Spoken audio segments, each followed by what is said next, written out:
एक दूर अफ्तादा गांव में दो भाई रहते थे। दोनों एक ही माँ बाप की औलाद थे, मगर उनकी तबीयतें एक दूसरे से बिल्कुल मुख्तलिफ थीं। बड़ा भाई नाम था सलीम। वो होशियार, चालाक और दुनियादार था। छोटे भाई का नाम करीम था। वो सादा दिल, मेहनती और अल्लाह पर भरोसा रखने वाला इंसान था। बाप के इंतकाल के बाद दोनों भाइयों को विरासत में कुछ जमीन मिली। जमीन ज्यादा ना थी, मगर अगर इंसाफ से तकसीम हो जाती तो दोनों का गुजर बसर आसानी से हो सकता था। मगर सलीम के दिल में लालच पैदा हो गया। उसने सोचा कि अगर सारी अच्छी जमीन वो खुद रख ले तो जल्द अमीर बन सकता है। चुनांचे उसने जमीन की तकसीम में चालाकी से काम लिया। जरखेज जमीन अपने नाम कर ली और बंजर पथरीली जमीन करीम के हिस्से में डाल दी। करीम सब कुछ जानता था, मगर उसने ना शोर मचाया ना लड़ाई की। बस खामोशी से कहा, अल्लाह सब देख रहा है, वही बेहतर फैसला करेगा। ये अल्फाज सलीम के दिल पर चोट बनकर लगे, मगर उसने खुद को मुतमईन कर लिया कि दुनिया अक्ल वालों की होती है। करीम ने अपनी थोड़ी सी जमीन पर मेहनत शुरू कर दी। दिन भर खेत में काम करता, रात को अल्लाह के हजूर सजदे करता और दुआ मांगता। उसके पास वसाइल कम थे, मगर नीयत साफ थी।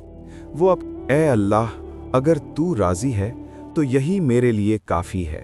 दूसरी तरफ सलीम की जमीन लहलहाने लगी।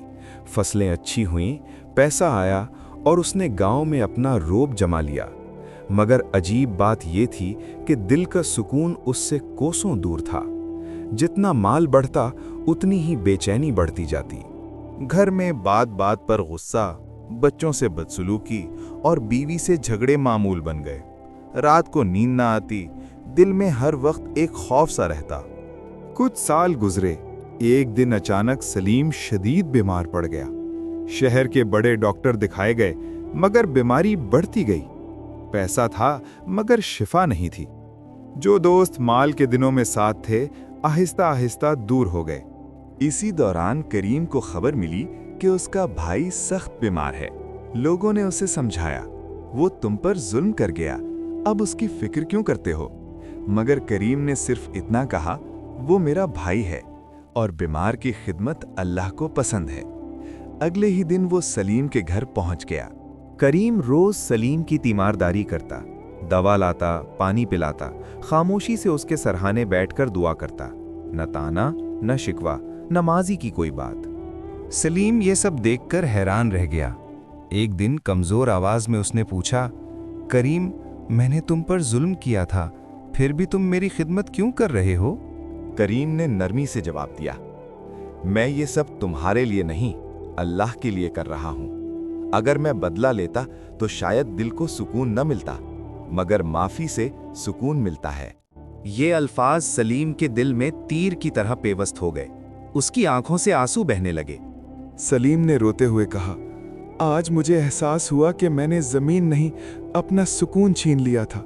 मैं तुमसे माफी मांगता हूं। करीम ने फौरन कहा, मैंने कब का माफ कर दिया था। ये सुनकर सलीम का दिल हल्का हो गया।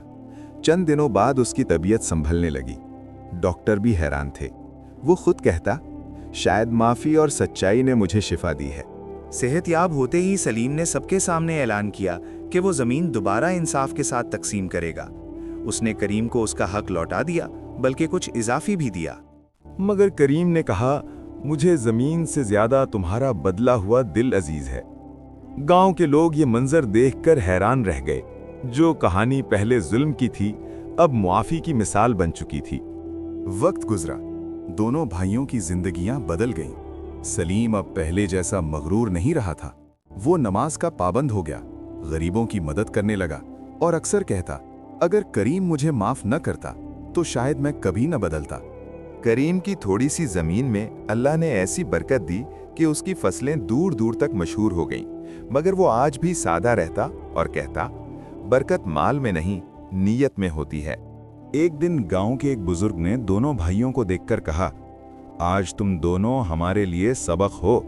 एक ने माफी देकर दिल जीत लिया और दूसरे ने तौबा करके जिंदगी बदल ली। करीम ने मुस्कुराकर जवाब दिया, ये सब अल्लाह का करम है।